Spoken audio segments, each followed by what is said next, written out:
Magandang umaga mga ka-BFF. Bright Financial Futures. Ngayon, tatalakayin natin ang pagiging isang magaling na ahente. Pa-like and share na lang po. Bilang isang insurance agent, mahalaga ang pagkakaroon ng malakas na online presence. Gumawa ako ng website at nag-set up ng mga social media accounts para mas madaling makilala. Dumadalo rin ako sa mga kaganapan at kumperensya dahil dito ko nakikilala ang mga potensyal na kliyente.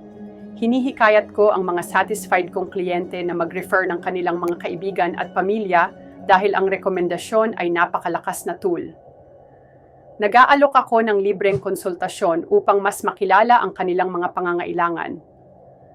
Gumagawa rin ako ng edukasyonal na nilalaman, tulad ng mga artikulo at video, upang makatulong sa kanilang pag-unawa sa mga produkto.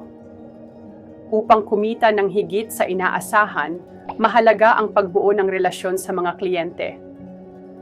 Tinitiyak kong naiintindihan ko ang kanilang mga pangangailangan at nagbibigay ng mga solusyon na akma sa kanila. Regular kong sinusuri ang kanilang mga patakaran at nag-aalok ng mga karagdagang produkto na makakatulong sa kanila. Sa huli, ang pagbibigay ng mahusay na serbisyo at paghingi ng feedback mula sa kanila ay susi upang mapanatili ang kanilang tiwala at suporta. Sa ganitong paraan, hindi lamang ako nagiging matagumpay, kundi nakakatulong din ako sa kanilang mga pangarap at seguridad. Maraming salamat!